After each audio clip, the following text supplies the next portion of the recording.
Now, Rock Talk with Mitch Lafon.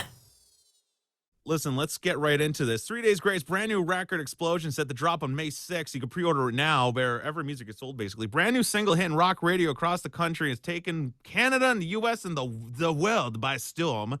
So-Called Life, the music video already has over 500,000 views. Welcome to the show, Matt and Neil from 3 Days Grace. There they are, everybody. Look at them. Handsome gentlemen. What's up? Hey. How's it going?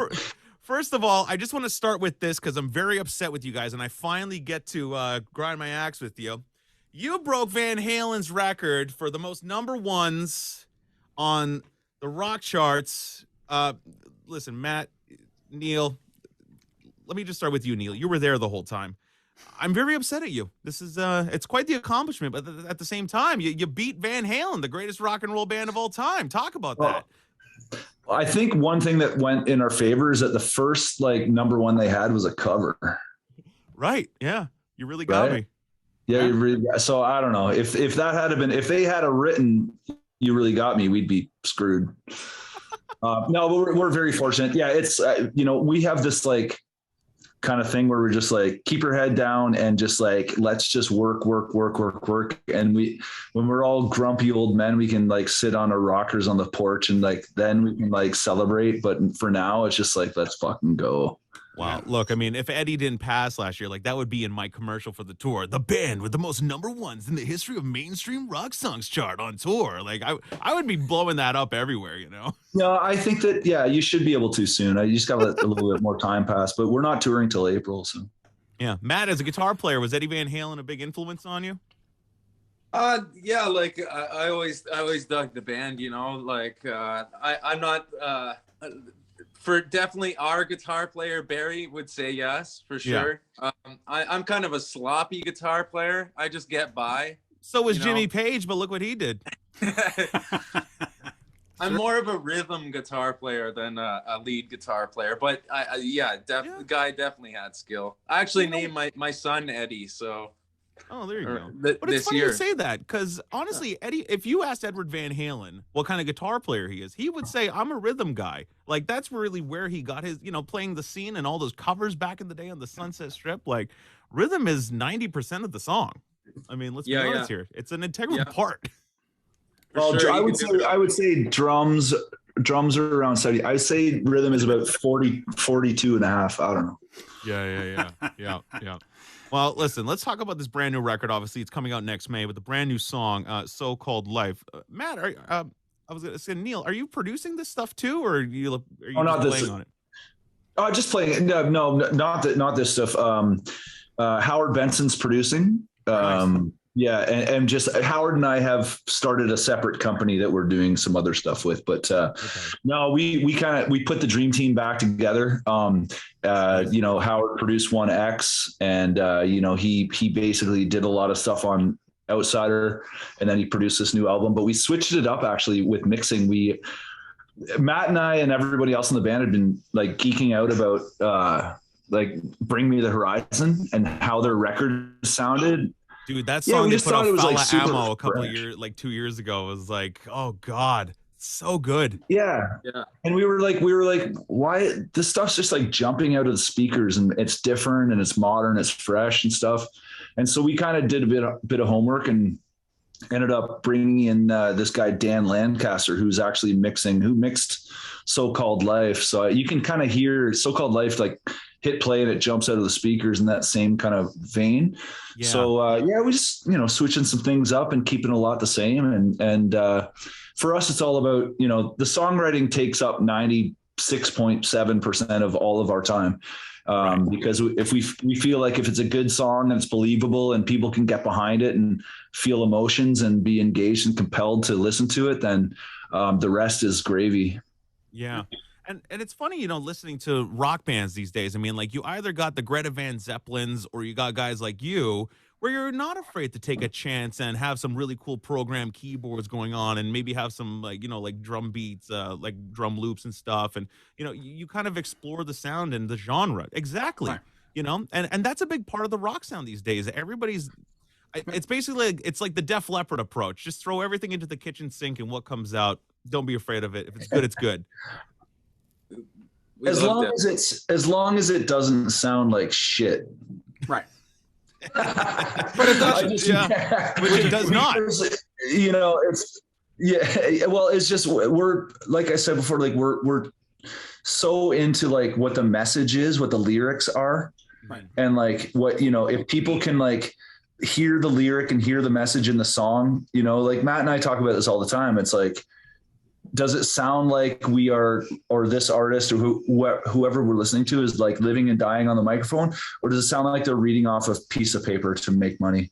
And like, I think listeners are way more sensitive to that than ever before, where they can tell if something's like genuine coming from the heart and the soul, or if it's just like you're just like doing it for all the wrong reasons. And that rock and roll is supposed to be about the former, where it's like rock and roll is supposed to be dangerous and like loose around the edges and not perfect, and just like wear your heart on your sleeve and just put it out there, right? I don't know. Yeah. That's what See, I'm the opposite because I'm a big Mutt Lange fan, and I'm like, you know what? As long as the song has great production and awesome sounding drums and guitars, I think it could have the goofiest lyrics ever. But hey, if it sounds good, I'm in. Okay, I think we're done here. Just kidding. Yeah, I'm gonna have to agree with Jeremy. I don't know if the lyrics mean that much. I don't sit and study them like I used to when I was a kid. So Yeah, like I'm the opposite. Like when I was a kid, I just listened to melody, and it wasn't until like I started writing with Chad and like started like really focusing on lyrics and stuff. Like I just, you know, like I would write out a little out of the box and be a little vague, and like as long as the melody was great, it was over the like since I joined with 3 Days Grace that we really like focus in on the lyrics, and like if we're vague or like out of the box of what we're talking about, right. We try to reel it back in and be like, no, this is what we're talking about. Like we can't really be vague about this, and try to get them.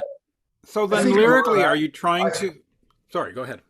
Yeah, I was just going to say, I think a lot of that comes from like 20 years of 3 Days Grace, how many people have come up to us and said, this song changed my life. And we're like, the guitar didn't change your life. The drums didn't change your life. The bass didn't change your life. The melody, it's the fucking message that changed these people's lives, who were like, you know, I thought I was alone until I heard, you know, that this song that's about bullying or anxiety or depression and all that kind of shit. Like that's, I think, where we hold it close to our heart, is right, getting those messages from fans. How do you avoid then being contrived, where you say, oh, you know what I'm going to write is going to have this power, and how do you avoid being cliche in what you're writing? Like, where does the inspiration come from? Because at some point you go, oh, we have to talk about whatever, darkness and depression, and you could fall into that trap. Yeah, like we don't like we start off like more of an emotion, or like right. we're not like we're gonna write a song about depression today. We're not like that.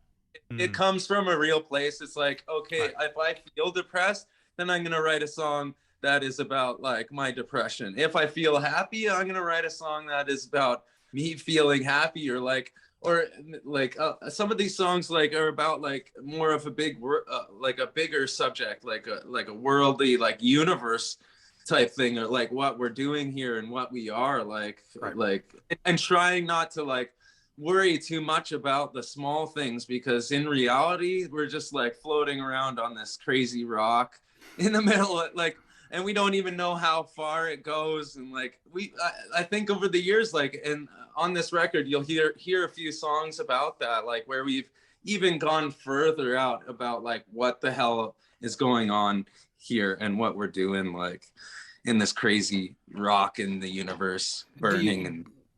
Do you look to politics or the news to get the subject matter and get inspired, or do you try to keep all that stuff out? I would say that it's like, that's a loaded, I mean, it's hard to wake up and you get bombarded with an influx of information, which makes which puts you in a certain mindset. If you decide to be creative that particular day and write a song, write something down on a piece of paper, all of the things that you've taken in terms of everyone's opinion, be it politics or science or medical or everything, good, the bad, the ugly. Look, we're not asking you if you hate Trudeau or not. We're just saying, do you watch the news? Yeah. All right, I'm going to make a big statement right now. But no, it's funny because, you know, a lot of songwriters will say that, you know, they write from their own perspective and from their own personal experiences. And then a lot of songwriters will say, well, actually, I like to write from a third person. It's from somebody else's perspective that might be going through something. You know what, Matt and I, 2 days ago, Matt and I were talking about this. And like, we agree that sometimes in our music is supposed to be a distraction from the everyday escapism shit. Escapism. Like we believe in escapism. So like, you know, I get it. Rage Against the Machine from its infancy was about fucking, let's go. Yeah. But fuck like the man. I don't fucking need to hear from the people whose music I love about their political opinions all day, every day.